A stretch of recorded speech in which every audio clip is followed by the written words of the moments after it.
peut se mettre debout ensemble pour accueillir la présence du Seigneur. Je vous invite, on va se mettre debout ensemble. On va accueillir la présence de notre Seigneur ce matin. Commençons à louer le Seigneur là où nous sommes. Commençons à louer le Seigneur. Commence à parler à Dieu. Commence à parler à Dieu. Dis à Dieu ce que tu veux vivre ce matin. Dis à Dieu ce que tu veux vivre avec lui ce matin. Alléluia. Qu'un chant nouveau s'élève de ce lieu.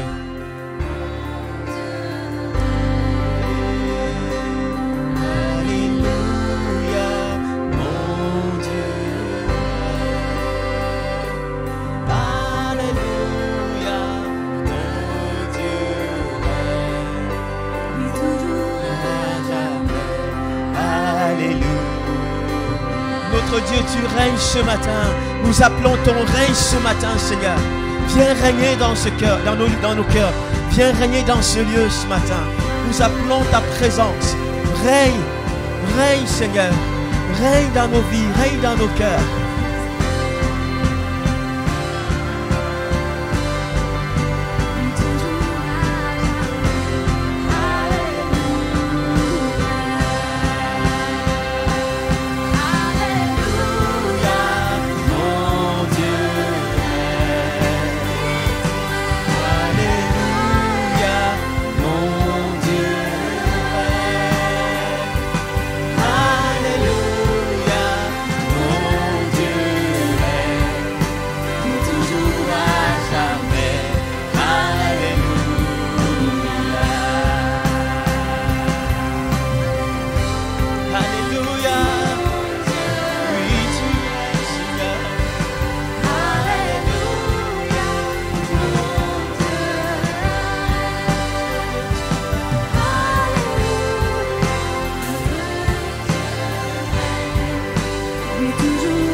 Alléluia.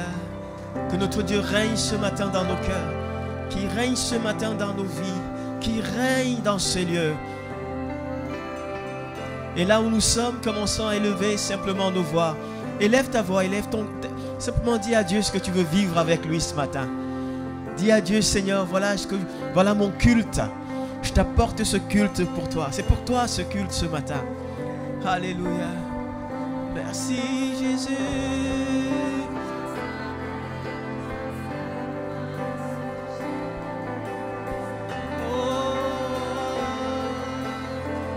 Seigneur, tu es Dieu. Tu es Dieu, Seigneur.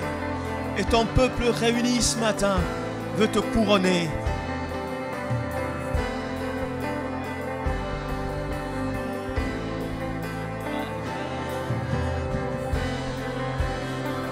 Alléluia, merci Seigneur.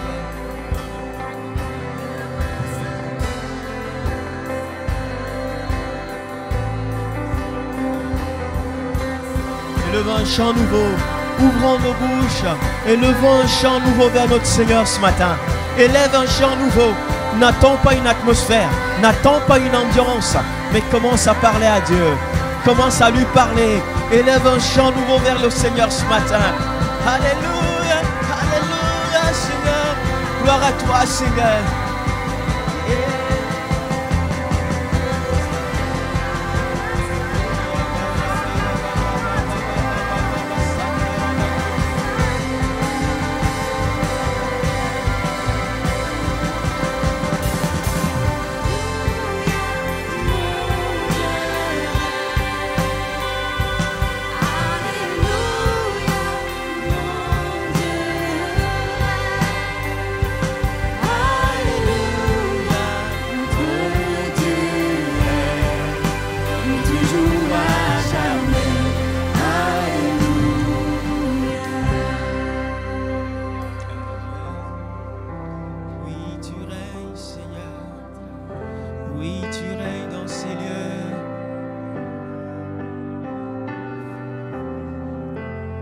Considérons la présence de Dieu maintenant. Honorons la présence de Dieu. Alléluia. Le roi des rois est là ce matin. Le Seigneur des seigneurs est présent. Honorons la présence de Dieu maintenant. Là où tu es, là où nous sommes ensemble, honorons la présence de Dieu.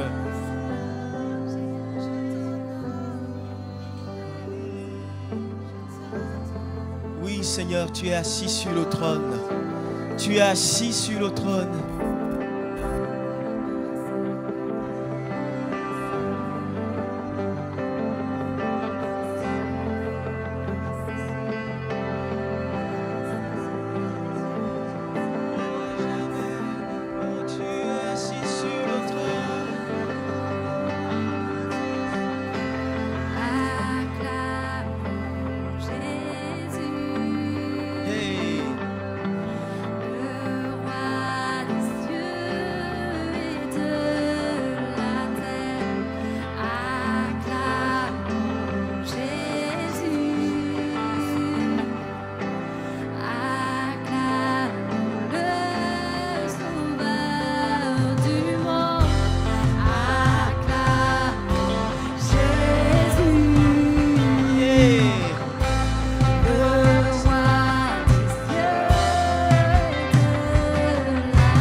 Est-ce qu'on peut acclamer le Dieu, notre Sauveur? Est-ce qu'on peut acclamer notre Seigneur ce matin de toutes nos forces?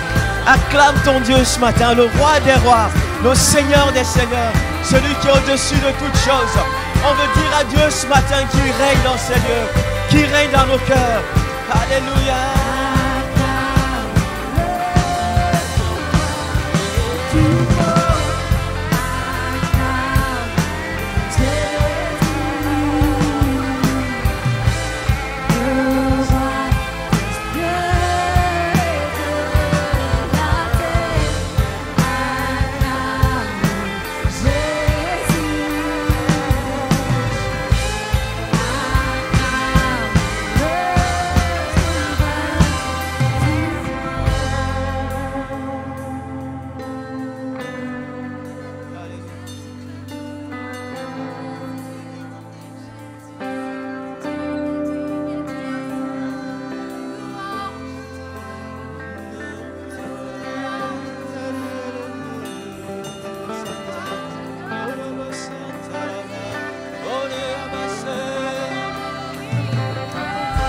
Loue le Seigneur en langue maintenant. Loue le Seigneur en langue.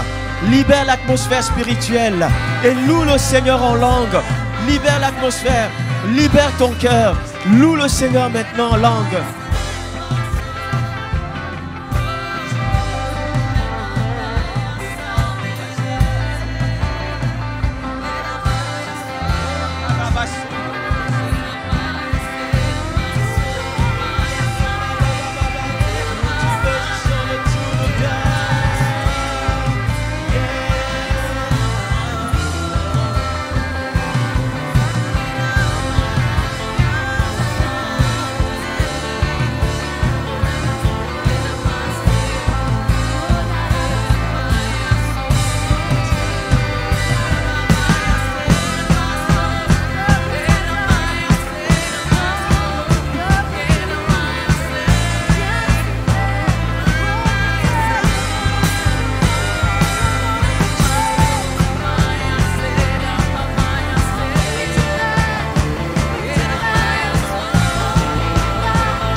parler de tous les anges.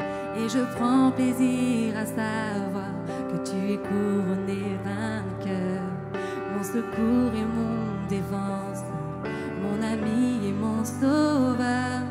Par ta grâce je vis, j'existe pour t'adorer.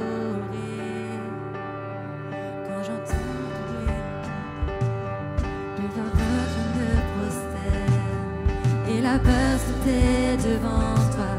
Tu es couronné vainqueur, que ta gloire inonde ce lieu, et que ta puissance déborde. Par ta grâce je vis, j'existe pour t'adorer. Alléluia,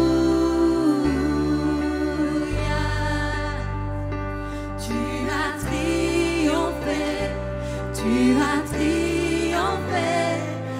Alléluia, Jésus, tu as triomphé du monde.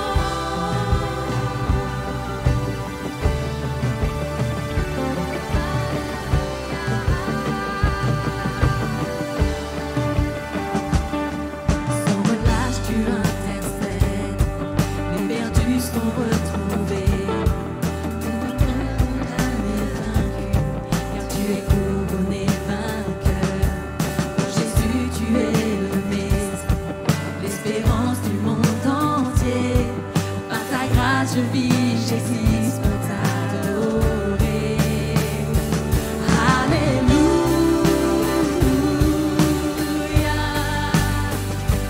tu as triomphé, tu as triomphé. Alléluia, Jésus, tu as triomphé du monde.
La mort n'a pu te retenir, tu es couronné vainqueur.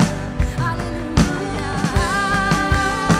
il est vainqueur, et les monstres sont morts. Alléluia, Alléluia,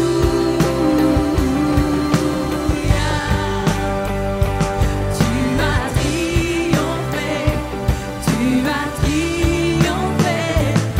Alléluia, Alléluia.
Tu nous appelles, chercher ma face, nos cœurs s'éveillent, nous te cherchons.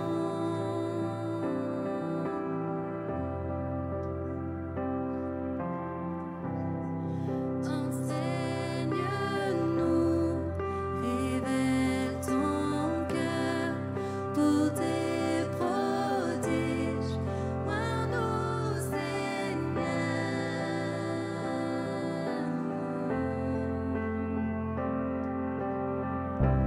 Tous assemblés, nos cœurs sont affamés. Rassasie-nous de gloire et de merveille. Nous t'implorons, viens remplir ce lieu.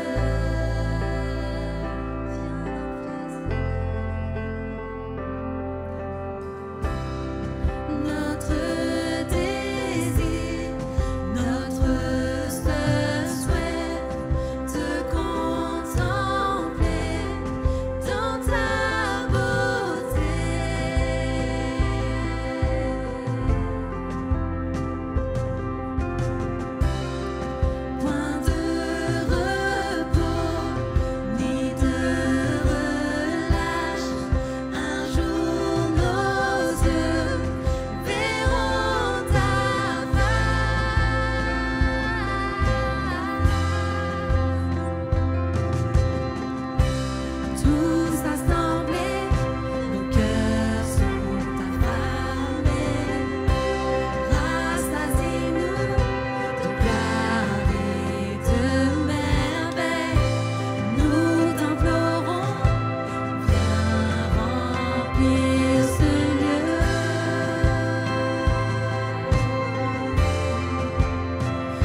Dieu vivant, soif de notre Père.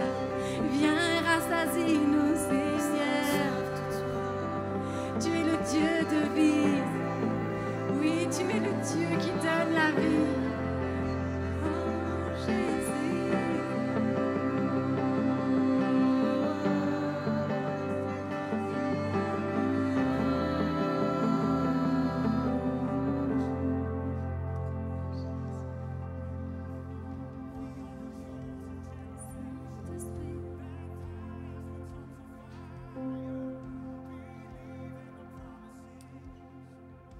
Le Seigneur est là ce matin. Et alors qu'il est là, tu es comme un incrédule. Tu te dis, je ne sens pas la présence de Dieu. Et peut-être tes yeux vaguent et regardent ce qui se passe autour. Et tu te dis, mais les autres vivent quelque chose que moi, je ne vis pas. Et je sens Dieu qui te dit, tu dois apprendre ce qu'est la foi. Et croire que Dieu est vraiment en ce lieu. Croire que ce n'est pas une question de ressenti, mais que Dieu est vraiment en ce lieu. Et que par la confession de ce qui sortira de ta bouche, alors que même ces chants, peut-être il y a la moitié des paroles, tu te dis, je ne sais même pas ce que ça veut dire. Mais juste chante-les, proclame-les et ouvre ta bouche, juste pour dire à Dieu ce que tu as sur ton cœur. Crois qu'il t'entend. Crois, sois assuré qu'il t'entend vraiment. Et alors que tu chantes, alors que tu parles, tu ne vas pas forcément ressentir quelque chose. Mais crois que lui est à l'œuvre dans l'invisible. Et que dans les jours qui viennent, tu vas voir l'accomplissement de ce que tu as chanté, l'accomplissement de ce que tu as parlé. Ça dépasse tout raisonnement, c'est la foi. Et Dieu veut t'apprendre la foi ce matin. Apprends à lui faire confiance, mais ouvre ta bouche. Ne te fixe pas sur tes émotions, mais crois seulement et tu verras la gloire de Dieu.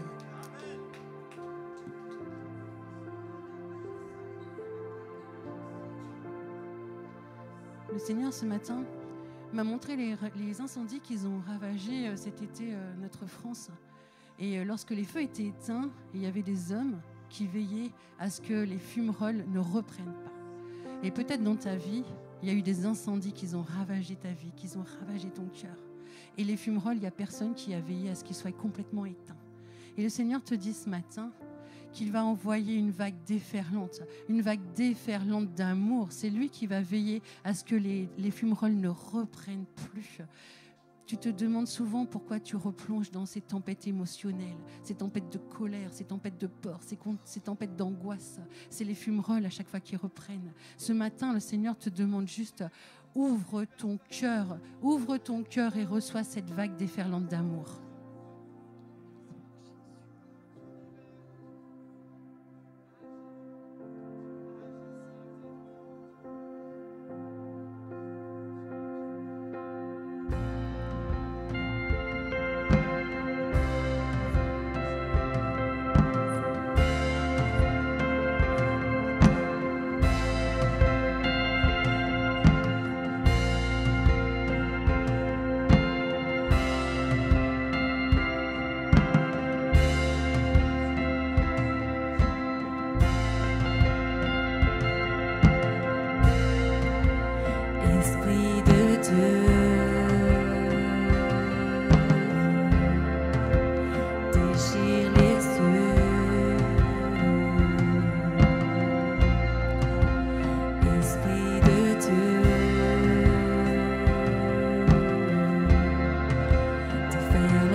Les cieux rugissent à ton nom, chantons plus fort.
Alléluia. Esprit de Dieu déchire les cieux. L'Esprit de Dieu déchire les cieux pour que la gloire de Dieu descende sur nous. Et ce matin, j'entends Dieu qui dit, voilà, je suis là, mais c'est comme s'il y a des doutes, il y a des barrières. Je veux qu'on fasse quelque chose maintenant. Peut-être que tu es venu ce matin et tu t'attends à ce que Dieu te parle directement. Mais je veux croire que Dieu va te parler. Amen. Dieu va te parler ce matin.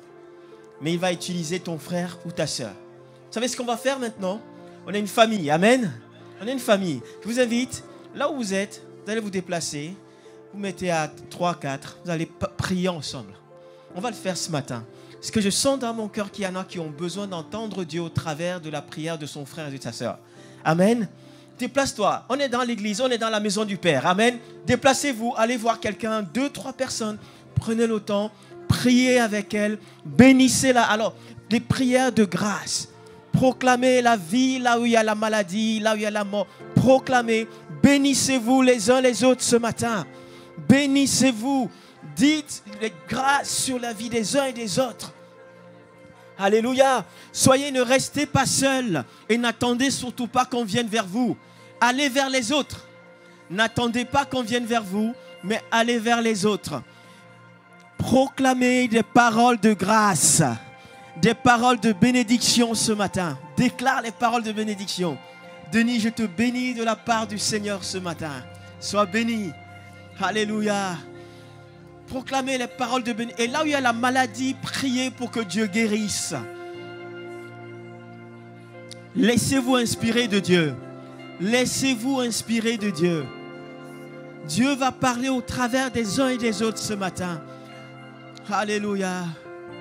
Alléluia. Gloire à toi, Seigneur.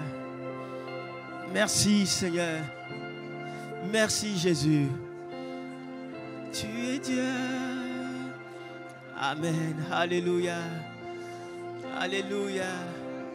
Merci, Jésus, pour ta présence.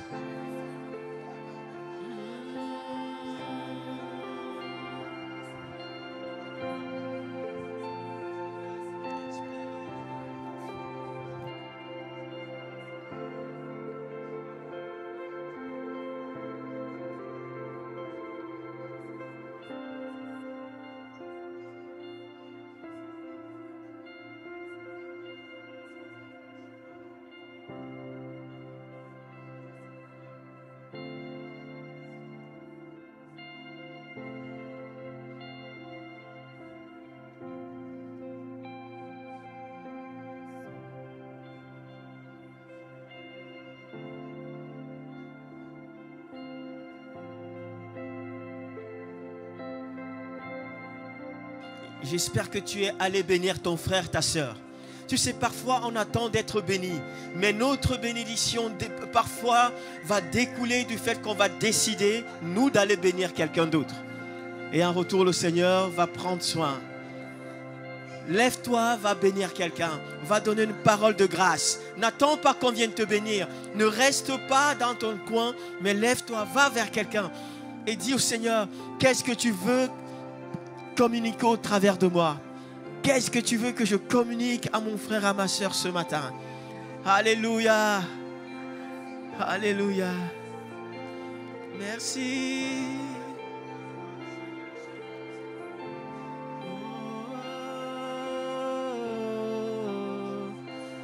À toi la gloire.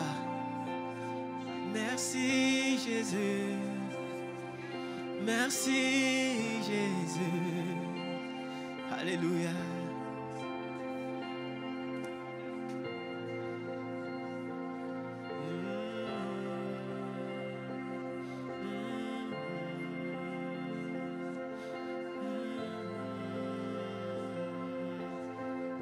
À toi la gloire.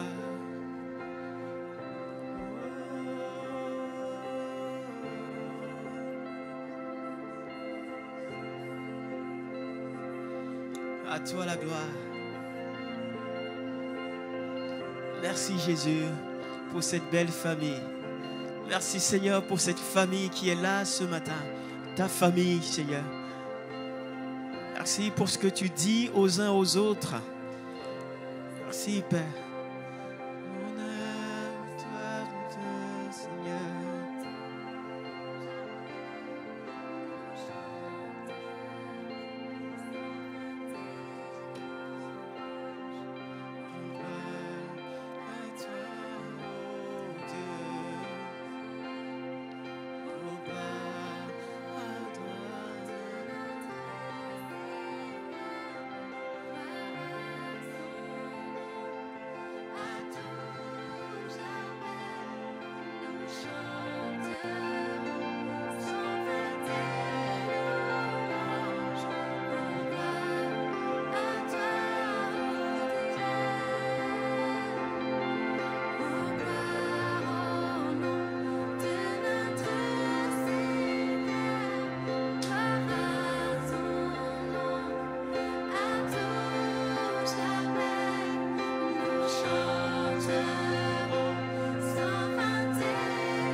Alléluia. Merci Seigneur. Parce que je crois que tu as parlé dans les cœurs. Tu as parlé ce matin. Nous voulons continuer à bénir ton nom. Parce que nous savons que ceux qui se confient en toi, Seigneur, tu renouvelles leur force comme l'aigle. Alléluia. On va continuer à louer le Seigneur. Et comme on a entendu ce matin, n'attends pas une atmosphère, n'attends pas des frissons, mais sois dans la foi et déclare que ceux qui bénissent le Seigneur, ceux qui louent le Seigneur, sont renouvelés dans leur âme, sont renouvelés dans leur être. Alléluia. Amen. Amen. On va louer le Seigneur. Chante, danse dans la présence du Seigneur maintenant. Alléluia. Bénis ceux qui demeurent en toi.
Tous ces accords de piano, juste on reste et on dit Seigneur, nous t'attendons. Nous t'attendons, Seigneur.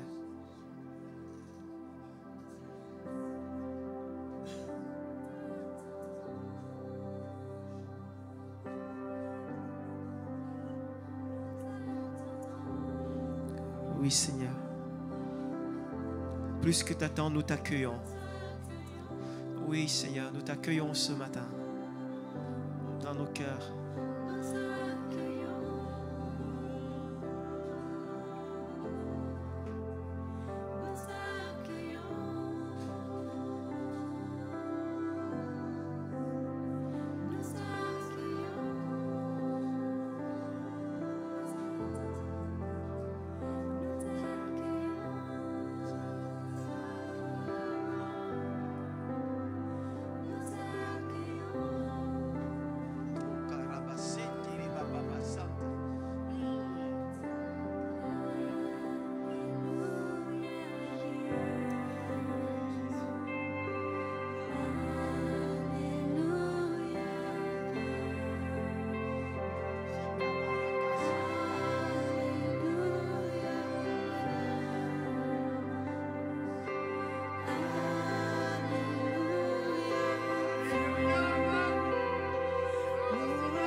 baba senteleba.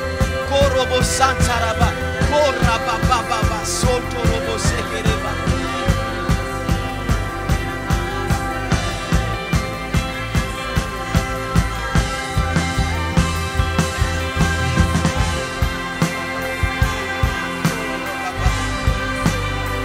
Élève un chant nouveau vers le Seigneur. Répands ton cœur vers le Seigneur maintenant. Répands ton cœur. Pousse des cris de joie vers ton Seigneur ce matin. Alléluia.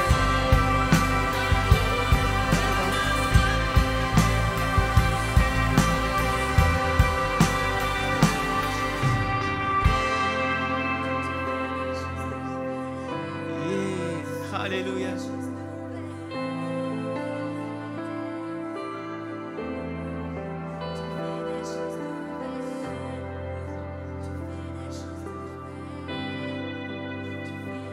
Si nous sommes là ce matin, c'est pour Dieu.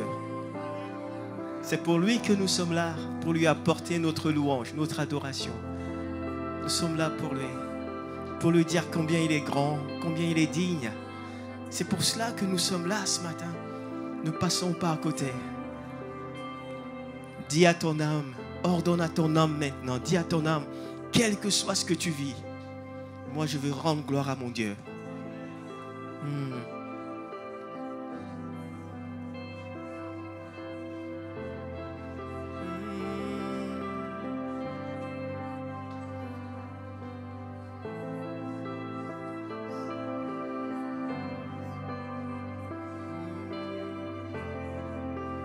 Digne est ton nom, Jésus,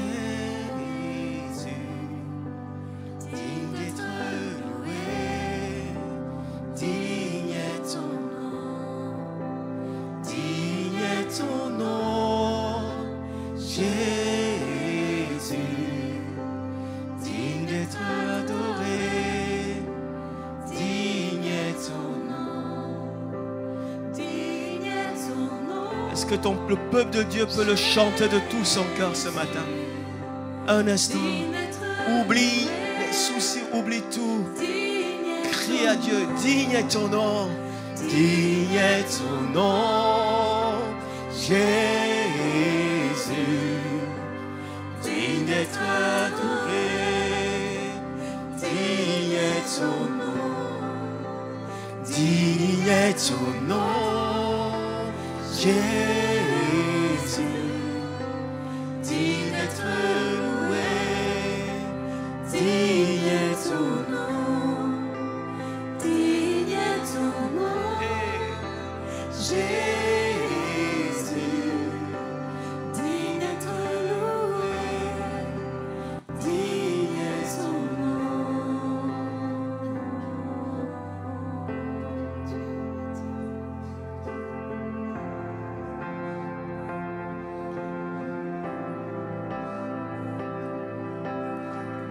Notre Dieu est exalté.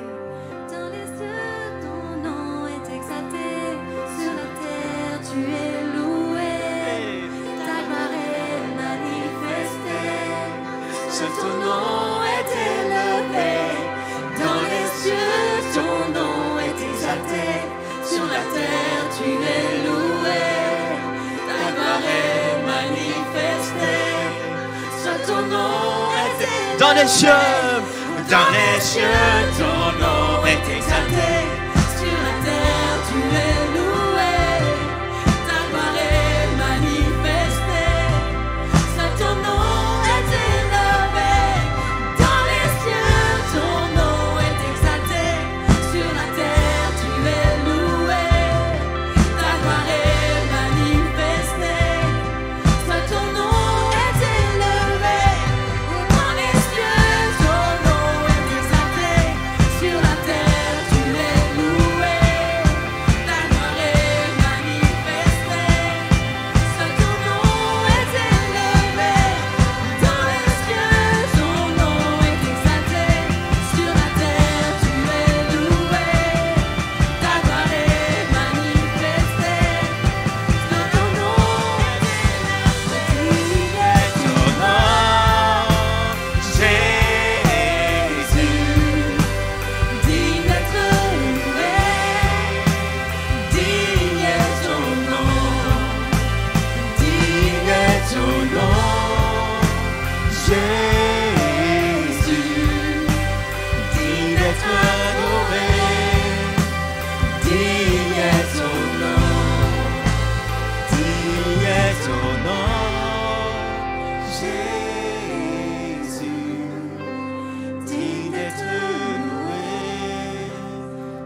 Est-ce qu'on peut acclamer notre Seigneur, donner une ovation à notre Dieu ce matin?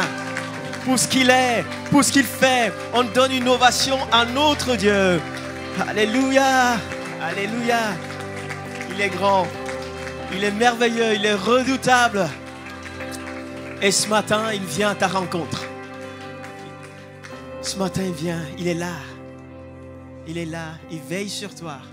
Il veille sur toi dans les moindres détails. Amen. Il veille sur toi dans les moindres détails.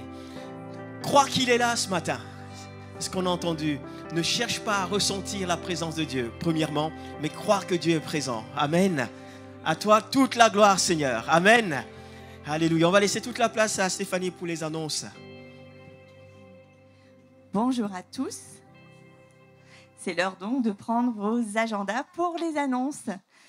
Alors pour commencer, demain matin, puisque cette semaine nous avons repris nos bonnes habitudes, à savoir nos veilles matinales. Wouh. Pas trop debout, voilà. Donc toujours, le rendez-vous est de 6h à 7h du lundi au vendredi. Et comme d'habitude, vous recevez le lien Zoom pour vous connecter dans vos boîtes mail via la newsletter. Ça veut dire que si vous n'êtes pas inscrit à cette newsletter, vous ne pouvez pas avoir ce mail. Donc, venez nous voir au stand connexion pour qu'on puisse prendre votre adresse mail et qu'on soit encore plus nombreux pour partager ces temps. Le mardi, donc mardi prochain, nous avons notre rencontre ici même à 19h30 pour la louange et l'intercession. Là aussi, soyons nombreux. Le parcours alpha, ça y est, il commence. On l'annonçait de semaine en semaine. C'est ce jeudi qu'il débute avec finalement ce premier thème qui sera là. Quel est le sens de la vie ?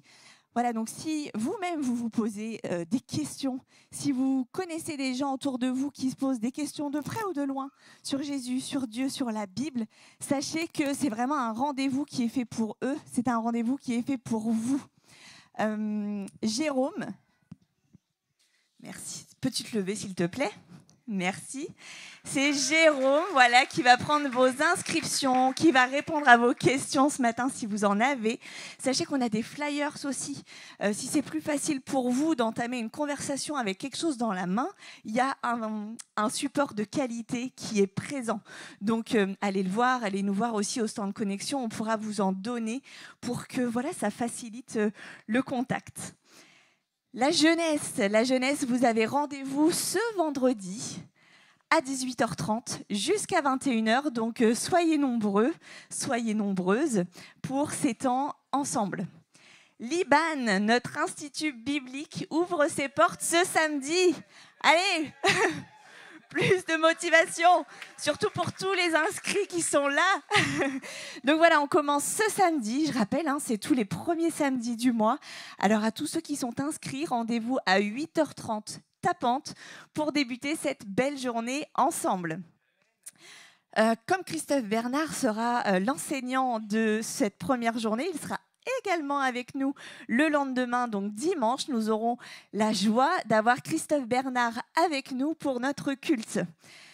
Les piliers, puisque finalement dimanche prochain, nous sommes le premier dimanche du mois, vous avez votre rendez-vous ici même à 15h. Je le rappelle, c'est aussi bien pour les hommes que pour les femmes à partir de 60 ans. Donc soyez nombreux. Mesdames, nous avons notre rendez-vous, notre rentrée dans 2 semaines. Donc, je vous le dis tout de suite pour que toutes mesdames, vous preniez votre agenda et que vous notiez cette date. Chacune à sa place, peu importe l'âge. Pour le coup, pas de restriction de génération.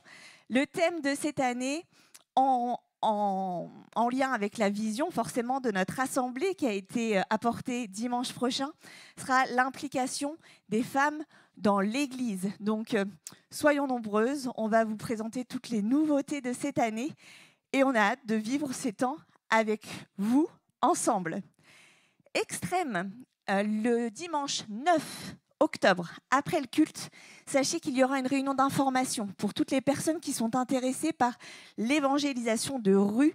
Sachez que le programme de toute l'année va être présenté à ce moment. Donc, notez bien la date, le 9 octobre, après le culte, ce sera dans la salle 3 avec Jonathan Ferraud.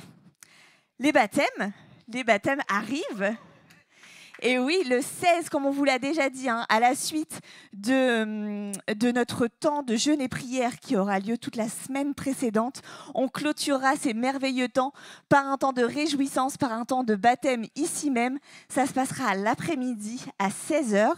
S'il y a des personnes qui ne se sont pas encore inscrites, sachez que c'est au stand Connexion qu'il faut s'adresser pour s'inscrire. Stand Connexion, si vous êtes nouveau, si vous voulez vous inscrire à la newsletter, si vous voulez vous faire baptiser, c'est chez nous que ça se passe. Aujourd'hui, il y a Maïna, vas-y, lève-toi comme ça on te voit, et moi-même.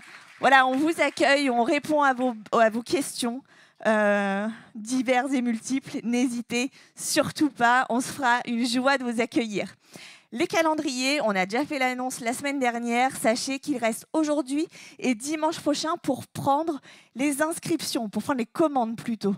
À partir de la semaine prochaine, ce sera terminé. Donc Sarah m'a dit pour l'instant, j'ai moins de commandes que l'année dernière. Ça veut dire que l'info est peut-être pas encore passée chez tout le monde. Donc si vous voulez vos calendriers, allez voir Zora qui fait coucou. Voilà. Et qui se fera une joie de prendre votre commande. Le magazine ACVN sort la semaine prochaine. On vous l'a déjà dit, pour un souci d'imprimer au plus juste, on a vraiment besoin que vous vous inscriviez. Donc là encore, venez nous voir au stand Connexion et dites-nous, je veux mon exemplaire la semaine prochaine, j'ai hâte de l'avoir, ok? On le prendra également avec joie, votre inscription. Les dîmes et offrandes, encore une fois, merci pour votre générosité, merci pour votre fidélité. Sachez que vous pouvez les adresser par virement, sachez que vous pouvez également les adresser par chèque et par espèce. Si vous avez besoin d'un CERFA pour ceux qui donnent en espèces, n'oubliez pas d'aller voir soit Michael Cognam, soit Cyril Gosset pour les donner en main propre pour que ça puisse se faire. Voilà, je vous souhaite un très bon culte. Soyez bénis. Merci beaucoup Stéphanie pour la clarté des informations. Alors, n'oublions surtout pas le 16. On doit accompagner nos amis. Ils sont pratiquement une dizaine. Je crois qu'il y aura la fête au ciel. Amen. Parce que la Bible dit qu'il y a la joie pour une seule âme qui se donne au Seigneur. Et on ne peut pas louper cela. Alors, je sais que les places sont chères. Mais bon, les premiers qui seront là auront la place. Après, on va essayer d'écarter. 16h dimanche 16, ici, pour accompagner nos amis. Alors, je vous propose, on va se lever ensemble. J'aimerais qu'on prie avant de laisser la place à Michael. Vous voyez, Jonathan n'est pas là ce matin parce que je recevais un message à 1h du matin. Sarah allait aux urgences avec Nina parce qu'elle avait quelques petits soucis d'asthme. On va prier ensemble parce qu'on croit que Dieu guérit encore. Ce qui est marrant, c'est que Jonathan, en plus, lui-même faisait une forme d'infection sur son œil gauche. Droit ou gauche, je ne sais plus, mais en tout cas, on veut porter cette famille dans les mains du Seigneur. On veut les amener devant le trône de la grâce maintenant. Demander au Seigneur de vraiment les relever, de les restaurer. Vous savez, Jonathan est cher pour nous. Jonathan et Sarah, on parle toujours de Jonathan, mais Jonathan, Sarah, Nina, Olivia, Lucas, il faut tout le dire, ils sont tous chers à nos yeux. Amen. Comme vous êtes tous chers à nos yeux, aux yeux du Seigneur. Mais on veut prier maintenant pour que le Seigneur les visite là où ils sont. Parce que tout à l'heure, à 16h, on doit prendre la route pour Paris avec Jonathan. Il ne faut pas qu'il reste au Havre. Et il me faisait cette réflexion tout à l'heure, hier. Il me dit, mais c'est bizarre. Le Conseil national dernier, ma fille était aux urgences. Et celui-là, encore la veille, il faut qu'elle soit aux urgences. Ce n'est pas normal. On va prier maintenant que le Seigneur intervienne. On ne peut pas laisser les choses comme ça. Amen. On va prier que Dieu intervienne de manière miraculeuse. Il ne nous fait pas peur. Il fait une œuvre qui le trompe. Amen. Le diable fait une œuvre qui le trompe. Là où tu es, tu commences à élever ta voix. Tu couvres du sang de Jésus cette famille Ferro. Amen. Tu pries maintenant avec tout, vraiment, crois que Dieu les touche là où ils sont. Nous sommes ensemble là. Alléluia. Fabien, est-ce que tu veux venir prier pour la famille Ferro? Vraiment, on croit et on s'unit à la prière de notre frère. Amen. Alléluia. Notre Dieu, tu es le Dieu tout-puissant, à qui rien n'est impossible. Il n'y a rien d'étonnant de ta part. Et nous prions maintenant pour la bénédiction en abondance, pour la guérison nous apportons à ton trône et nous nous approchons avec assurance de ton trône de grâce pour te présenter cette famille que nous aimons, Seigneur, et que tu aimes particulièrement. Tu les chéris, Père. Et s'il y a une quelconque porte par laquelle l'ennemi essaye d'entrer, dans le nom de Jésus, maintenant cette porte est fermée définitivement. Merci, Papa, de les surprendre par ta grâce. Oui, tu peux toutes choses, à ton nom toute la gloire. Alléluia. Amen. Amen. Et l'Église dit Amen. Amen. Alléluia. Nous croyons que Dieu guérit encore aujourd'hui. On va prier pour Michael qui va nous apporter la pensée de Dieu ce matin. Viens, Michael, on va prier ensemble pour que Dieu vraiment soit la seule source de ton inspiration. Amen. Seigneur, merci pour Michael. Tu as vu le travail qui a été fourni. Les recherches, Seigneur, nous te prions maintenant que Michael prenne le risque de te faire confiance. Parce que nous savons que c'est finalement pas un grand risque qu'il prend. Seigneur, merci parce que tu es ce Dieu qui vient maintenant le oindre d'une autorité particulière.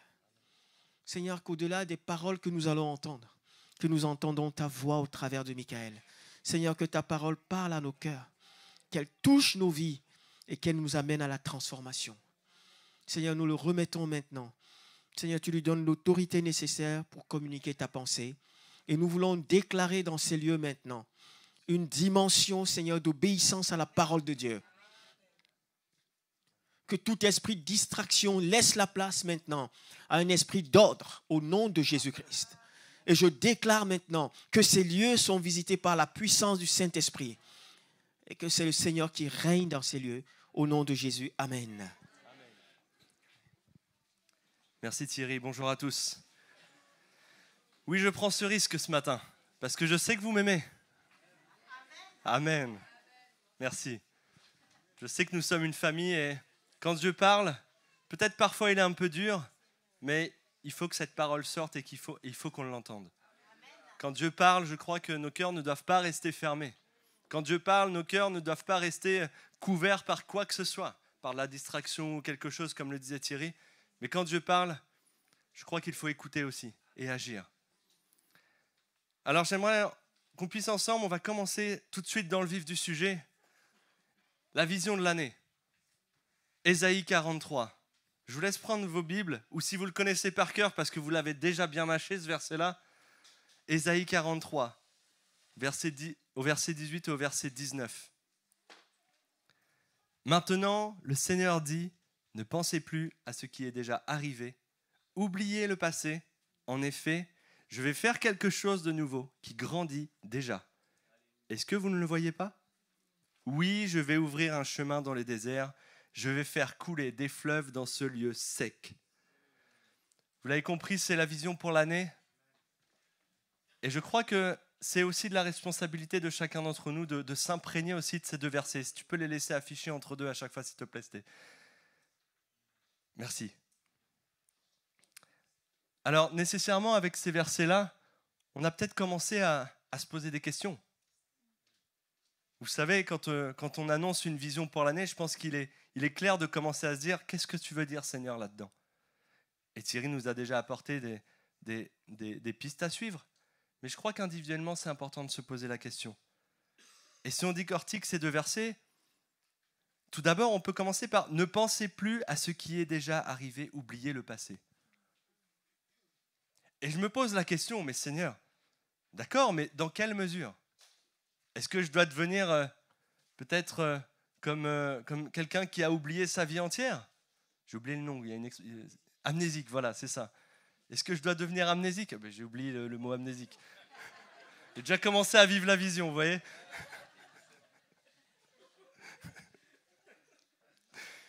Mais parce que, ça va être dur, parce qu'il y a des choses qui sont bonnes à oublier et il y a d'autres choses qui sont bonnes à garder.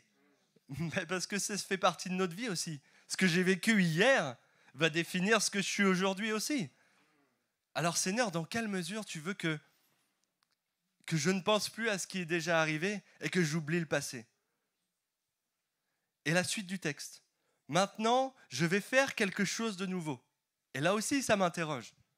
Mais Seigneur, qu'est-ce que tu vas faire ce matin? Qu'est-ce que tu vas faire cette semaine? Qu'est-ce que tu vas faire dans un an? Quelle est cette chose nouvelle que tu vas faire? Et là aussi, je me pose des questions. Mais qu'est-ce que ça va changer aussi? Vous voyez, c'est toutes ces questions qu'on peut se poser. Quelle est cette chose que Dieu va faire dans ma vie et dans cette église aussi? Parce qu'on pense à notre échelle, mais je pense aussi à l'échelle de l'église. Qu'est-ce que Dieu tu vas faire dans cette église ce matin? Qu'est-ce que Dieu tu vas peut-être faire dans les autres églises qui nous entourent? Mais je crois que Dieu ne parle pas en vain. Et son but, c'est de nous préparer à ce qui va se passer. Et ça me ramène à un texte qui est Amos au chapitre 3, verset 7, qui nous dit « Car le Seigneur l'Éternel ne fait rien sans avoir révélé son secret à ses serviteurs les prophètes. » Le but de Dieu n'est pas de créer la confusion. Si ce matin tu es venu avec des questions et de la confusion, ça ne vient pas de Dieu. Amen. Le but de Dieu, c'est d'attirer notre attention et de nous focaliser sur lui, de nous faire focaliser sur ce qu'il a prévu d'avance, pour que nous vivions pleinement, pour que nous ne passions pas à côté de la vérité. Vous savez, j'ai un exemple qui est tellement simple. Vous savez, les enfants, des fois, ils nous font vivre des choses qui nous ramènent un peu les pieds sur terre. Et j'ai un exemple avec mon fils pour le 14 juillet.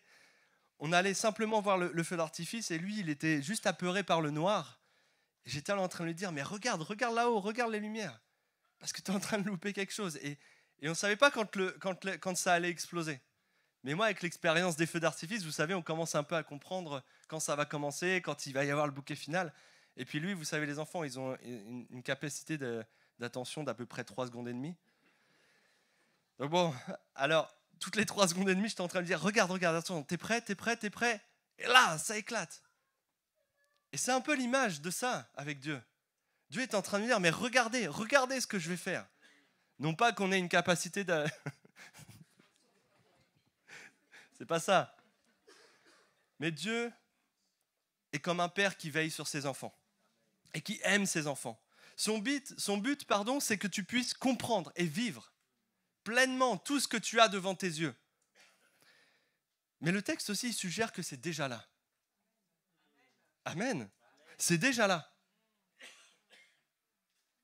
Mais la suite, elle laisse aussi supposer que je peux passer à côté de cette promesse. Est-ce que vous ne le voyez pas? Ah. Et j'entends dans cette question Dieu qui m'invite à veiller, à regarder du bon côté, à garder mes yeux ouverts, pour ne pas que je passe à côté de cette promesse. Et c'est tout aussi je dirais l'essence de ce verset.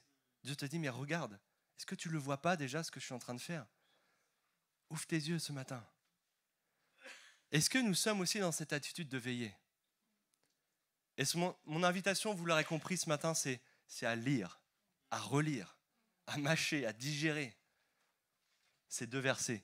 Pas que, bien entendu, la Bible c'est autre chose aussi, mais c'est aussi la vision de l'année et c'est à nous de nous imprégner de ça. Il va y avoir un temps de jeûne aussi qui est sur ce thème. Peut-être qu'on ne devrait pas juste attendre le temps de jeûne pour se dire je me prépare à ce moment-là, mais me dire je me prépare aussi pour ce temps de jeûne qui vient. Et je veux commencer déjà à vivre cette vision. Je veux commencer déjà à vivre, Seigneur, ce que tu as mis devant mes yeux. Et je crois ce matin, vous savez, ce matin, je glisse quelques questions comme ça, des questions que je me suis posées naturellement sur la vision. Et si on faisait un tour de la salle, et je crois qu'on pourrait trouver d'autres questions, d'autres interprétations, tout ça autour de ce texte, c'est que je crois que c'est une très bonne chose que chacun d'entre nous puissions nous poser ces questions-là, que chacun d'entre nous puissions avoir notre réflexion sur ce que Dieu veut dire. Pas seulement celui qui vient sur l'estrade, pas seulement celui qui est de louange, pas seulement celui qui est de présidence, mais toi, quand tu rentres dans ce lieu, tu dois avoir une réflexion sur ce texte, une pensée. Nous devons tous être acteurs de ce que Dieu nous donne et de ce que Dieu nous demande de voir. Alors je pose la question aussi, qui n'a pas tout compris à ce que Dieu allait faire?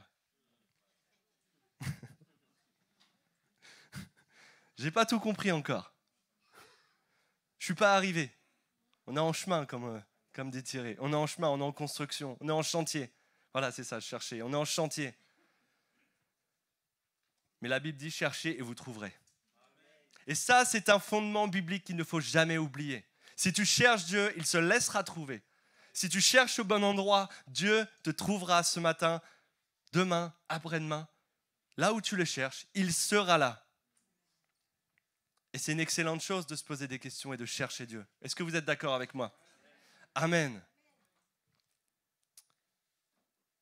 Et c'est une excellente chose pour plusieurs raisons.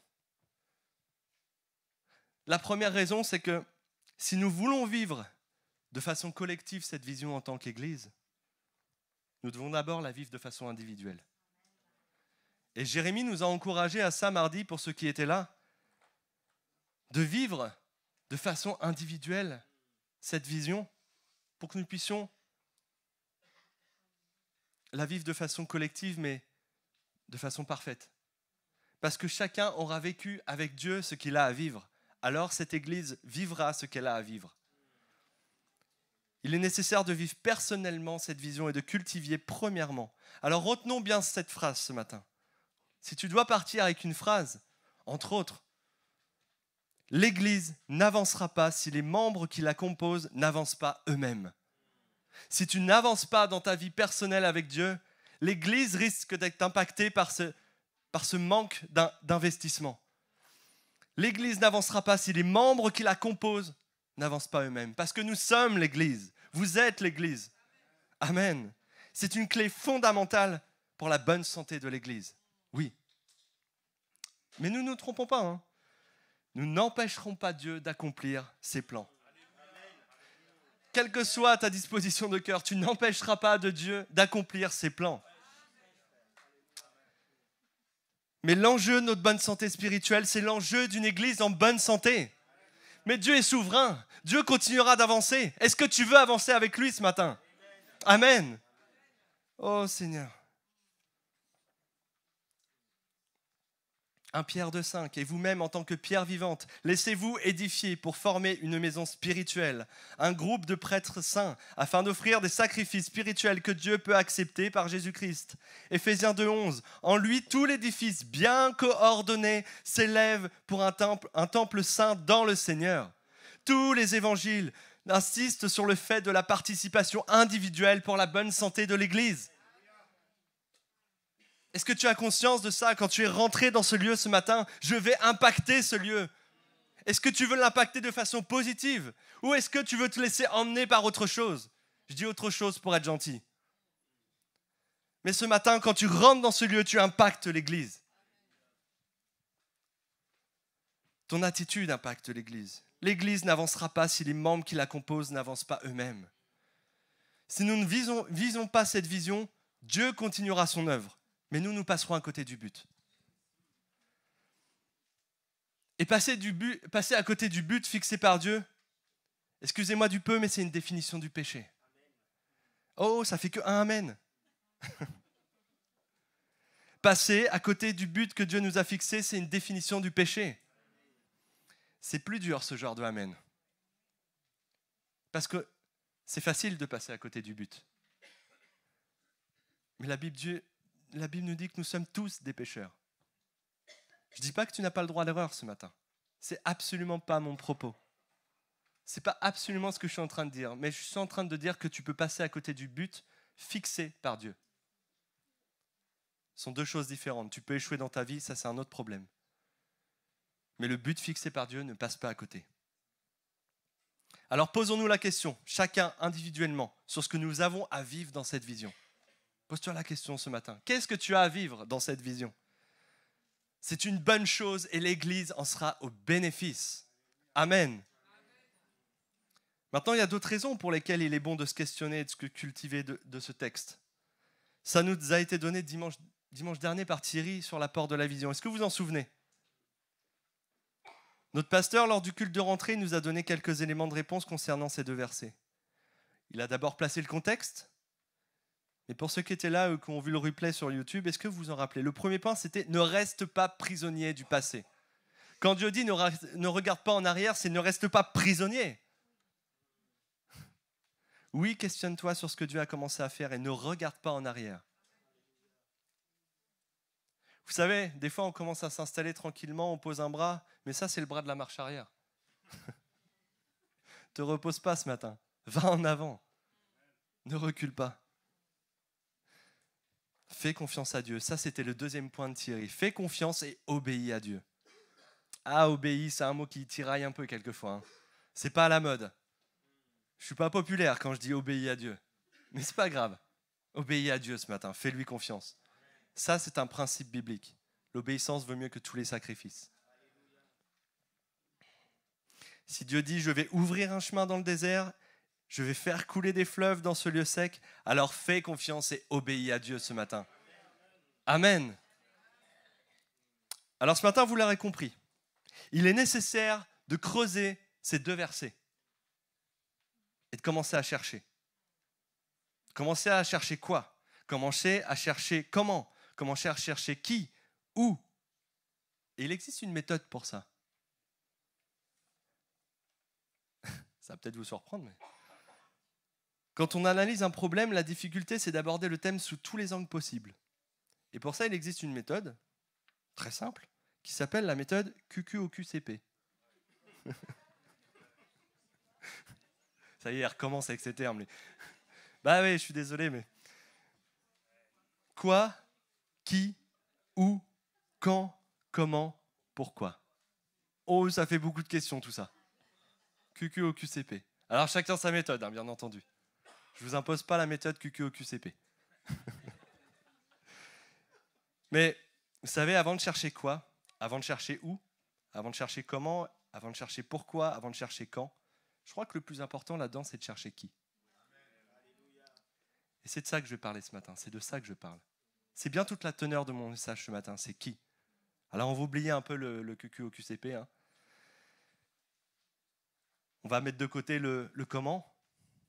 On va mettre de côté le pourquoi. Et en fait, je vous inviterai à peser toutes ces choses.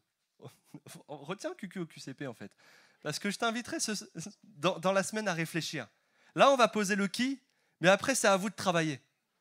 C'est à vous de travailler sur comment. C'est à vous de travailler sur pourquoi. C'est à vous de travailler pour où. Et le reste. Et si ce matin, je pose la question ouvertement de qui va accepter de ne plus regarder derrière? Je pose la question ouvertement. Vous n'êtes pas obligé de lever la main. Qui va accepter d'oublier le passé? Qui va accepter de rentrer dans ce désert et de prendre ce chemin qui traverse le désert? Mais ça veut dire de rentrer dans le désert aussi. Regarde pas ton voisin, c'est bien à toi que je parle ce matin, chacun individuellement. Qui va accepter ça ce matin? Si nous voulons vivre cette vision, il est d'abord nécessaire d'accepter cette vision avec une attitude disposée à obéir. Une disposition de cœur faite pour obéir.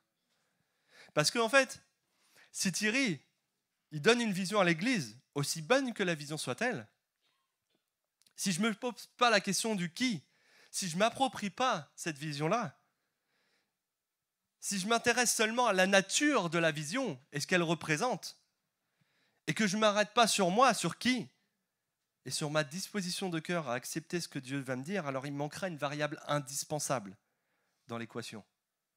Est-ce que vous comprenez un peu la pensée? Ce matin, mon but, c'est de ne laisser personne de côté. Écoute-moi bien ce matin. Si tu es dans ce lieu, c'est que tu es concerné par ça. Peu importe qui tu es, peu importe d'où tu viens, peu importe si c'est la première fois, mon but ce matin, c'est de nous faire comprendre. Si nous sommes là, alors c'est que nous sommes concernés par cette vision. Et je ne rajouterai pas de loin ou de près. De près. Uniquement de près. Si tu es là ce matin, c'est que Dieu désire te parler et te faire vivre cette vision. Alors, on va commencer par faire quelque chose. On va faire un peu le ménage dans la tête. Ok?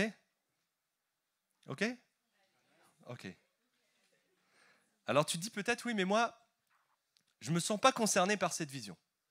Parce que, et là je sais qu'il y a plein d'arguments qui viennent. Ah, là on a les réponses. Hein. Quand il s'agit de fuir, excusez-moi, c'est peut-être un peu cavalier ce que je suis en train de dire, mais on a les réponses à ce genre de choses. Alors peut-être tu te dis, mais je ne vois pas ce que Dieu peut faire de nouveau. Je ne sais pas. Je ne comprends pas cette vision. Et tu regardes peut-être à toi-même, à ton travail, ton couple, ta situation financière, ta santé. Et tu ne vois pas comment Dieu pourrait faire quelque chose de nouveau dans ces domaines. Parce que peut-être que toi-même, tu as exploré tous les moindres recoins des possibilités. Ou alors peut-être que tu viens d'arriver dans ce lieu pour la première fois et que c'est un peu flou. Tu te dis, mais de quoi il cause le gars là? Ou pour toi, peut-être qu'au contraire, ça fait un peu trop longtemps que tu es dans ce lieu et qu'il ne s'est rien passé. Ça fait trop longtemps qu'il ne s'est pas passé quelque chose pour toi. Alors ce matin, on prend le balai et on balaye tout ça. Chasse de tes pensées toutes les réponses que toi-même tu peux donner. Mets de côté les obstacles qui vont te faire passer à côté de ces 2 versets. Parce que Dieu veut faire quelque chose de nouveau dans ta vie. Dieu va faire quelque chose de nouveau dans ta vie si tu l'acceptes. Est-ce que tu ne le vois pas ce matin? Ce matin, ça fait partie de mon texte, mais je crois que c'est une pensée aussi prophétique pour quelqu'un. Dieu te dit, tu regardes à toutes ces choses, tu regardes avec tes yeux la situation, mais tu vis les choses de façon humaine. Et Dieu te dit, mais je ne suis pas de cette nature. Moi, Dieu, je ne suis pas de nature à réfléchir comme toi. Et ça me fait penser à ce verset d'Ésaïe 55 que j'avais noté, « Car mes pensées ne sont pas vos pensées, et vos voix ne sont pas mes voix, dit l'Éternel. Autant les cieux sont élevés au-dessus de la terre, autant mes voix sont élevées au-dessus de vos voix, et mes pensées sont au-dessus de vos pensées. » Alors, moi j'entends ce texte, c'est un côté rassurant. Ce n'est pas Dieu qui est en train de me dire, toi tu es un moins que rien. Mais c'est mon Père qui est en train de me dire, mon Dieu qui m'a créé, qui me connaît, qui me veut du bien, qui est en train de me dire, je suis plus fort que tout. Je suis au-dessus de toutes les pensées. Et ça, c'est pour toi. Je suis rassuré par ce texte, parce que je sais que Dieu peut tout. Et si moi j'ai exploré toutes les solutions, si moi j'ai donné toutes les réponses, Dieu va donner les réponses qui sont les siennes. Dieu va donner des réponses qui sont divines. Dieu va donner des solutions qui viennent de lui, qui sont des principes de son royaume. Ne les voyez-vous pas? Dieu regarde avant toute chose ton cœur. Ton cœur ce matin. Avant toute chose, Dieu regarde l'état de ton cœur, la disposition de cœur avec laquelle tu vis. Non pas l'être humain que tu représentes. Mais Dieu regarde qui tu es dans ton cœur. Alors si tu veux voir les choses changer ce matin, si tu veux voir un chemin s'ouvrir, si tu veux voir des fleuves couler dans ces lieux secs, laisse d'abord Dieu transformer ton cœur. Ça, c'est une clé. Laisse Dieu transformer ton cœur. Ne le laisse pas essayer de te faire devenir plus intelligent, plus beau, plus fort. Ce qu'il veut, c'est ton cœur. La disposition de ton cœur. Tes pensées.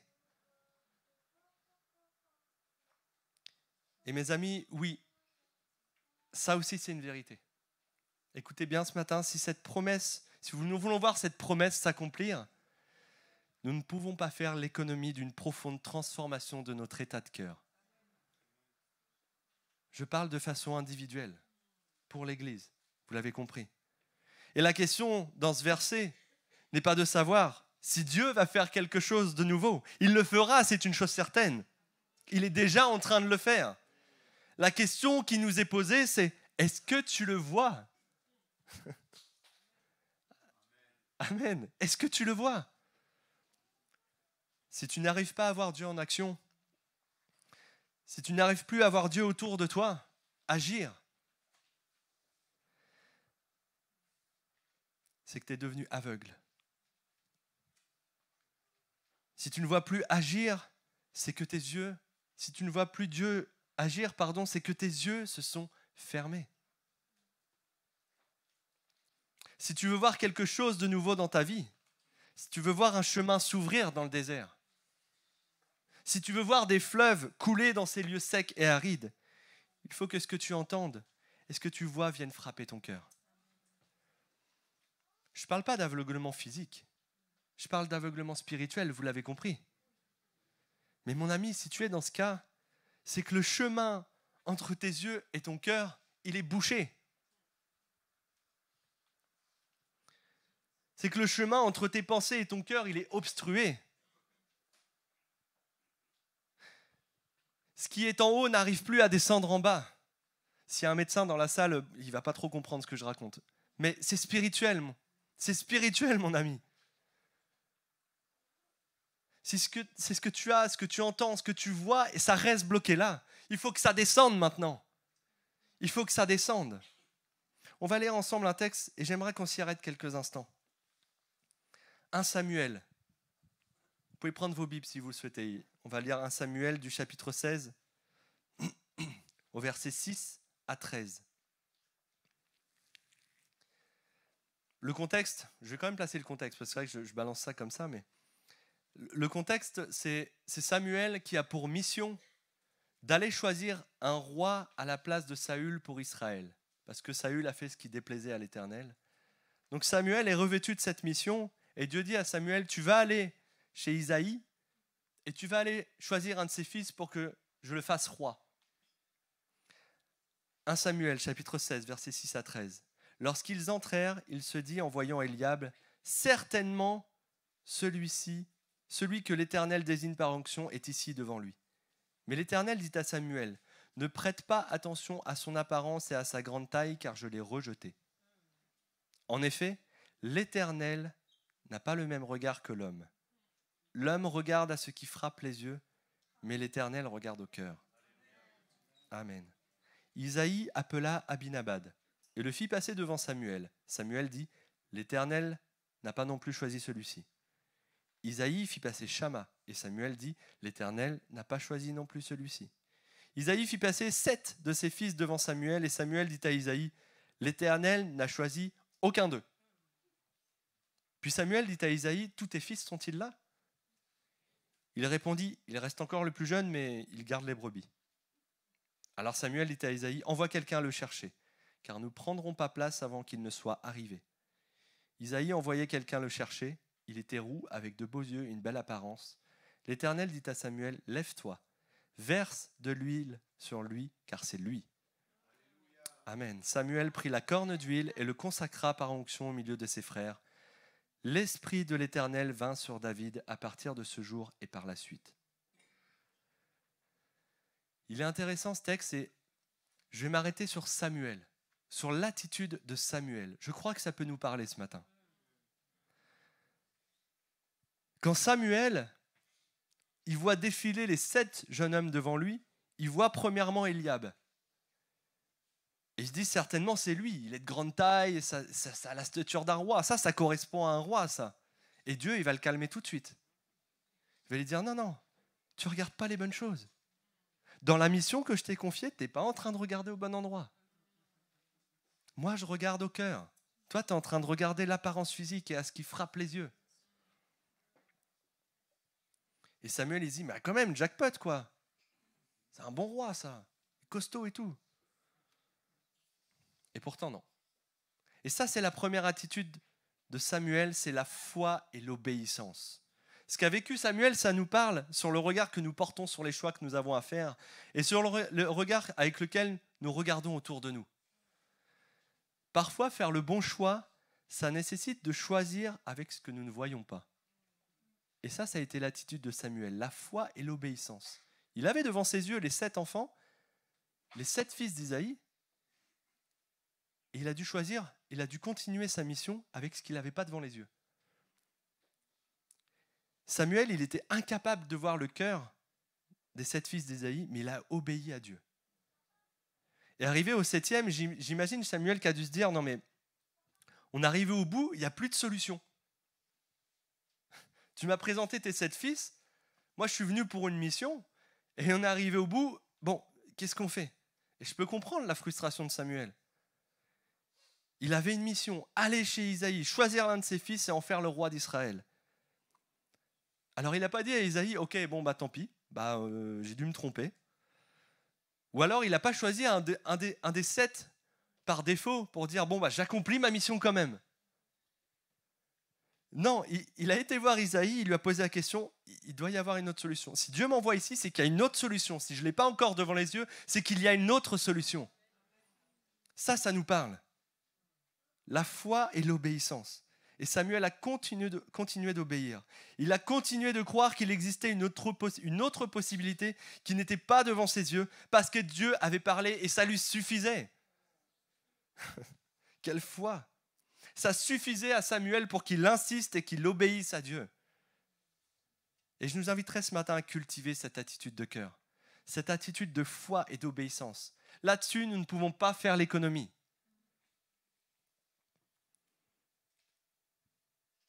Gardons la foi et l'obéissance à Dieu dans cette vision. Si tu ne vois pas encore ce qui va se passer dans ce verset, garde la foi et l'obéissance. Vas-y. Tu vas peut-être explorer toutes les solutions des nouvelles choses que Dieu peut faire. Mais Dieu est peut-être en train de te proposer quelque chose d'autre. Continue à insister. Parce que Dieu dit, mes voies ne sont pas vos voies. Et mes pensées sont au-dessus de vos pensées. Va chercher la solution en Dieu. Fais confiance ce matin à Dieu. Si tu ne vois pas le chemin qui se trace dans le désert, si tu ne vois pas les fleuves qui coulent dans les lieux secs et arides, continue de croire qu'il existe une solution pour que tu arrives à ces promesses. Juste sur l'épreuve de ta foi. Crois qu'il existe un autre chemin simplement parce que Dieu a parlé. Simplement parce que Dieu a parlé. Ça demande de la foi.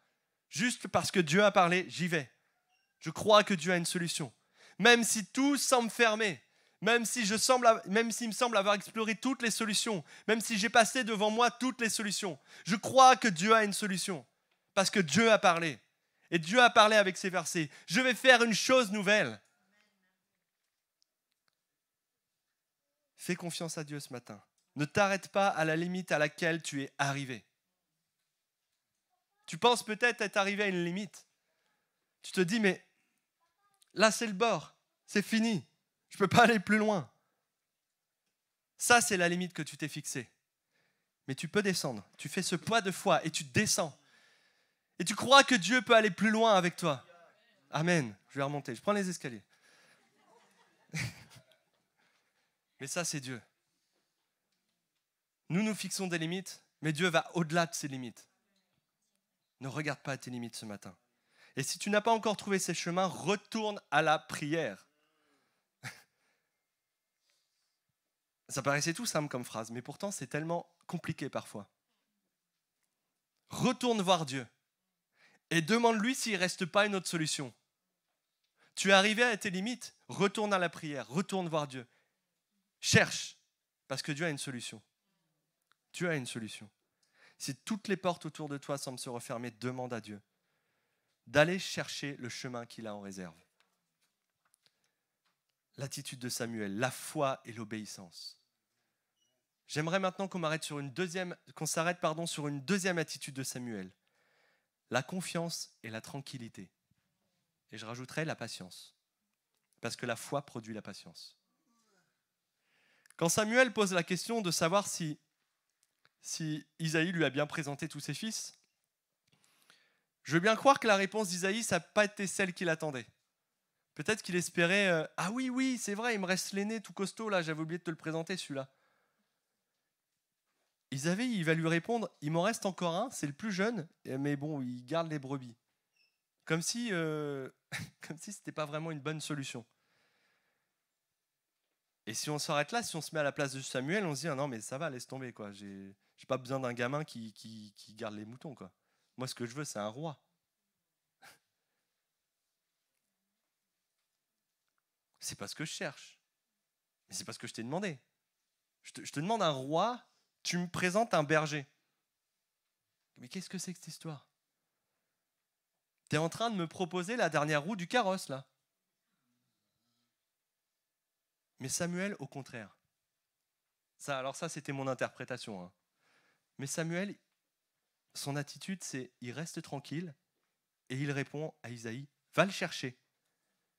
Parce que Samuel, il sait que c'est la solution. Dieu a dépassé la limite humaine et que maintenant, c'est lui qui agit.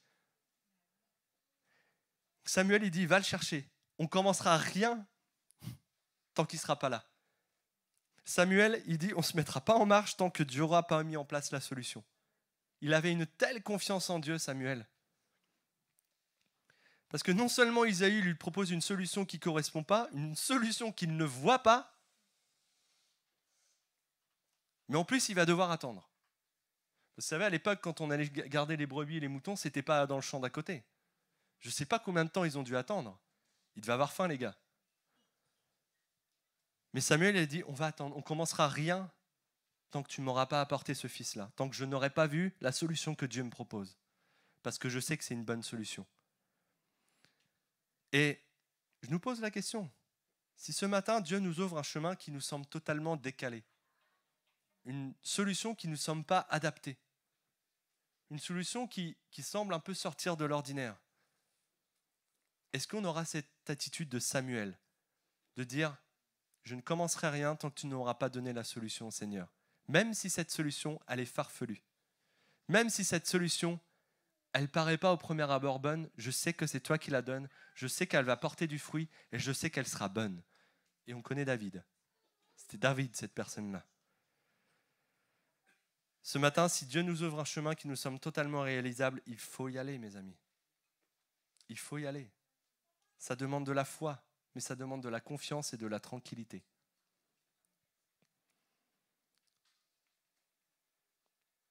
Si Dieu nous dit j'ai une solution, et que ce n'est pas la solution que tu imaginais,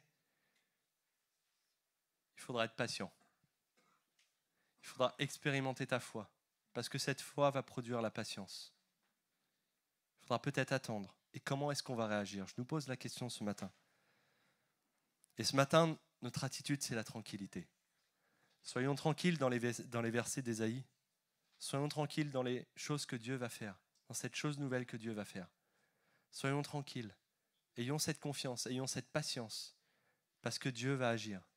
Je le crois. Si tu ne vois pas encore la solution devant toi, Dieu va agir. Ésaïe 30,15 nous dit, c'est dans la tranquillité et le repos que sera votre salut. C'est dans le calme et la confiance que sera votre force.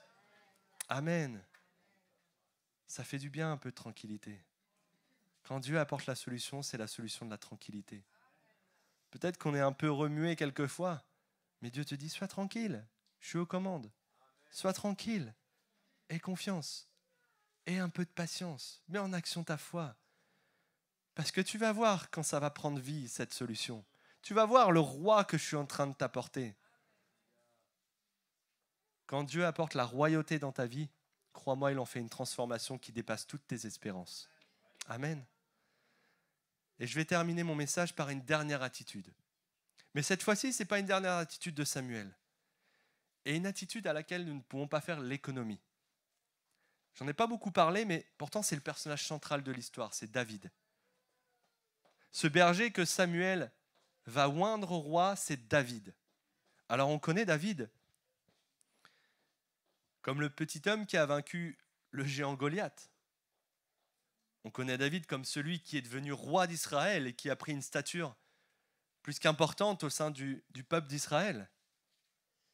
Mais la caractéristique de David qui l'a amené à être choisi par Dieu, ce n'est ni sa force, ni son rang social, ni ses capacités intellectuelles. Mais ce qui a amené Dieu à choisir David, c'est la volonté de David à vouloir servir dans les petites choses. David, avant même de devenir roi, il servait déjà. Il craignait Dieu. Il obéissait à Dieu. Avant même d'être choisi et de rentrer dans son appel, David était déjà au travail. Il était déjà dans son appel. Quand Samuel est venu choisir et oindre le prochain roi, David était en train de garder les brebis. Et c'est ce qui fait la différence aussi avec les 7 frères de David. C'est que lui, il était déjà au travail. Il accomplissait déjà le ministère pour lequel Dieu l'avait choisi.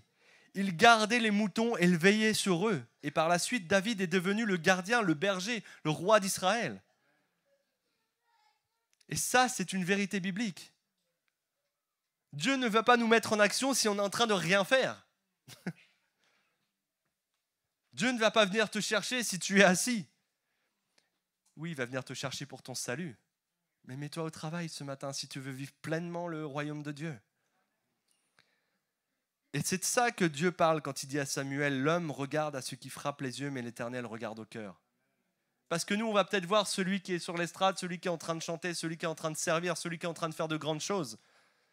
Mais celui qui est en train de prier, au fond, croyez-moi, Dieu va s'en servir. Ça, et va s'en servir de façon puissante. Ce que nous pouvons comprendre de l'attitude de David, c'est de ne pas attendre que l'on vienne te chercher pour vivre cette vision. N'attends pas qu'on te dise quoi vivre. N'attends pas qu'on te dise quoi faire. Mets-toi en action maintenant. Sers Dieu maintenant, dans les petites choses. Dieu ne va pas regarder à cette petite chose, il va regarder à ton service et à ton attitude de cœur. C'est ça le service pour Dieu. Ce n'est pas accomplir de grandes choses, c'est accomplir des choses pour Dieu. C'est Dieu qui fait des grandes choses. Amen. Pour David, il n'y avait pas moins d'importance à garder des moutons qu'à être roi d'Israël. Je ne sais pas si on mesure ça. Et ce matin, je nous encourage dans cette vision à... Je termine mon message, je vais te laisser la place Thierry. Je nous encourage à vivre cette vision avec l'attitude de cœur de Samuel et de David. La foi et l'obéissance. La confiance et la patience. Et l'attitude de service. Ce matin, soyons en action pour ce que Dieu a pour nous. Soyons actifs dans cette vision. Soyons déjà en marche pour que nous puissions voir ce que Dieu a prévu. Et allons ensemble ce matin, de façon individuelle, pour que l'Église soit en bénéfice. Est-ce que vous êtes d'accord ? Alors, gloire à Dieu ce matin. Amen.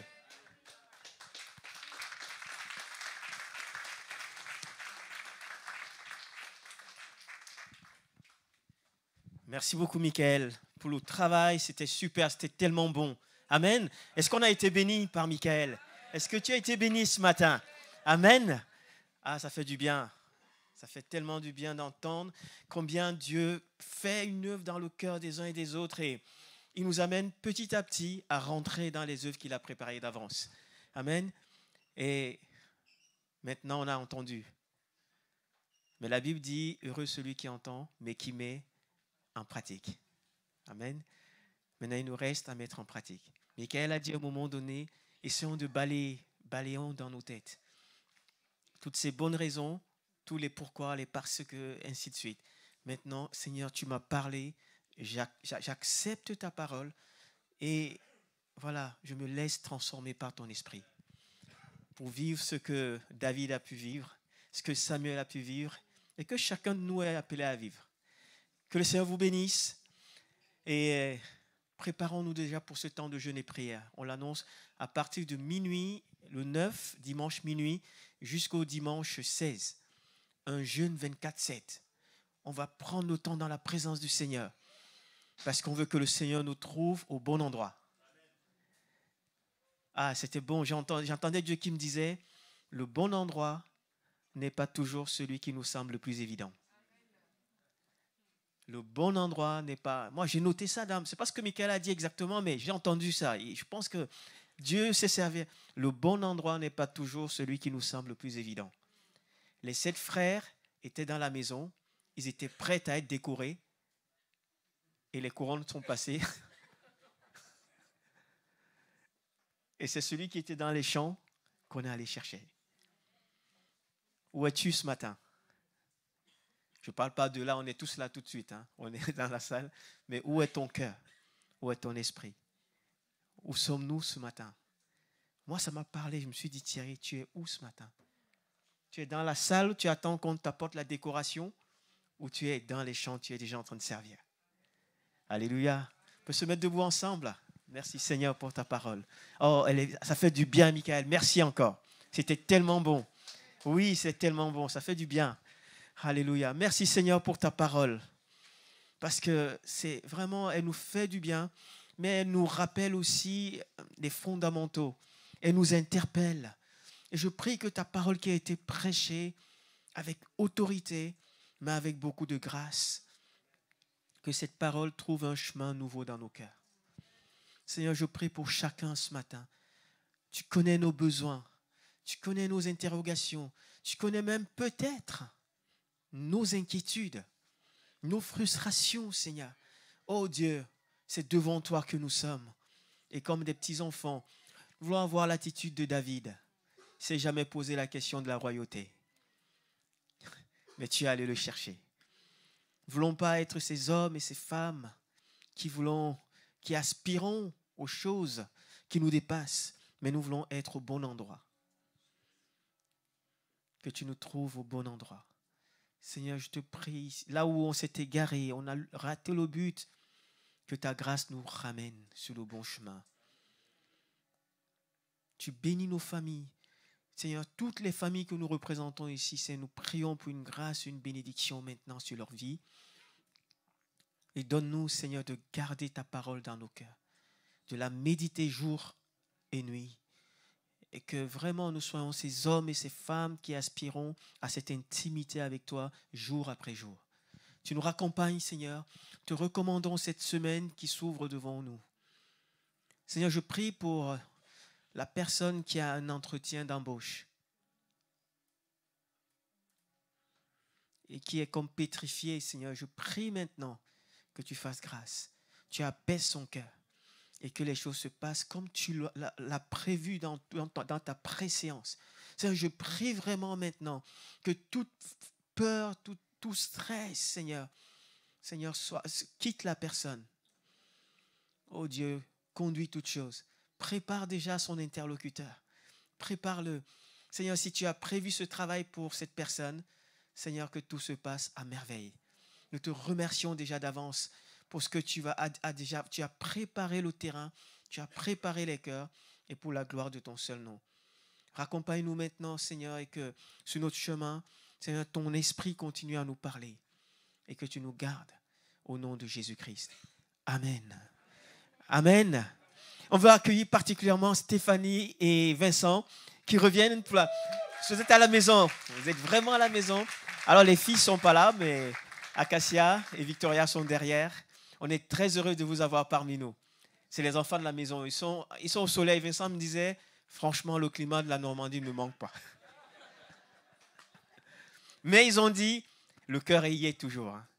Et soyez bénis les amis, que le Seigneur vous bénisse. Bon dimanche à chacun.